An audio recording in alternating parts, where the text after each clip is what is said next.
How's it going, gamers? Chongo here, and today I've got a review for you guys, and today's review is going to be of Age of Empires 2 HD Edition, so let's get into it. The original Age of Empires 2 game was released in 1999 for PC and Mac. It is an RTS game or real-time strategy game. It was a good game for its time, however personally I played many of the other games in the series, so Age of Empires 1 and Age of Mythology, more than I played Age of Empires 2. With the HD Edition only just being announced over a month ago and being released just over a week ago, it is already in the top sellers on Steam. For fans of the series, this would be an instant buy due to the price of only $20, not to mention being able to play multiplayer with people, since the last multiplayer for any Age of Empires game was kind of hard to find players because internet wasn't really as big as it is now when it comes to games. So for example, back when I was playing Age of Empires 2, Age of Empires 1 and Age of Mythology, I was mainly just playing the campaigns. I wasn't really playing multiplayer because it was really hard to find anyone to play with, and they were really good. So it's good that they've re-released this and made it a HD edition because you can actually find people to play. Age of Empires HD includes everything from the first Age of Empires 2 game,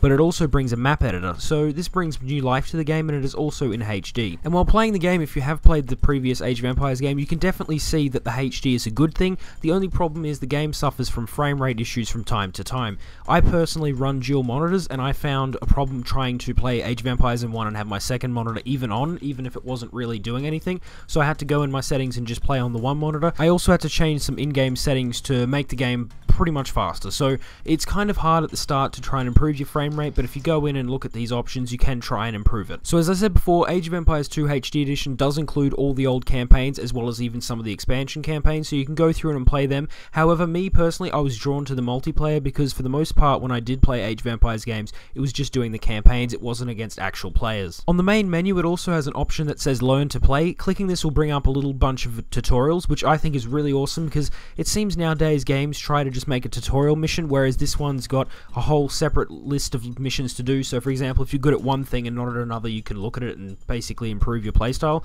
So I think this is really good, and I'd recommend anyone who's new to the Age of Empires series to check it out. Even if you have played the old ones but you're not really sure or you haven't played it in a long time, I definitely recommend checking them out so you can just get better. The learning curve in Age of Empires 2 HD Edition is quite high, just like in all previous Age of Empires games, but it still feels fun even if you are losing. So for example, it's not something like a shooter where once you die you get really pissed off with it. In this game you want to keep trying to get better at it and trying to work out how to attack the enemy better. So every time I did lose or I died to an enemy, I sort of worked out maybe I should try doing this differently this time, or try building a wall sooner, or try doing anything like that. So it's kind of a learning game, and it does feel fun even when you do lose. Now lag is a serious problem in this game. At first I thought it was just frame rate issues, but then it is also frame rate issues coupled with some bad lag problems. So for example, I tried to play an 8-player person game and the lag just went horribly. Like there was nothing I could do about it, and it was so bad. Like the frame rate was I think under 10 frames per second, which you may think doesn't really impact you that much, but while you're trying to monitor what everyone's doing, it's really hard when it's stopping and starting, as well as just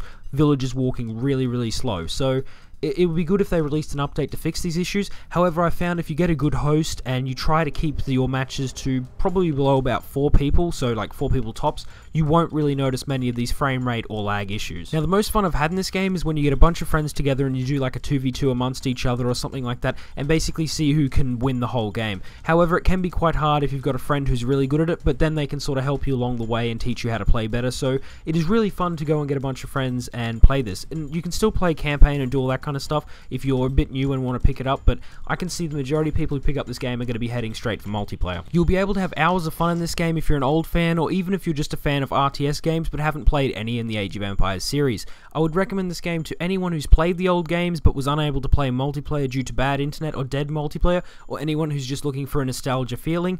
And the game looks amazing in HD, but it does suffer from some lag and frame rate issues if you run dual monitors, and even some cases without running dual monitors, so you need to go in and change settings to fix that up. This brings me to the end of my review of Age of Empires 2 HD Edition. I hope you enjoyed it. If you did, give it a like, and if you want to join the gamerhood, just subscribe. Anyway, I'll see you guys next time.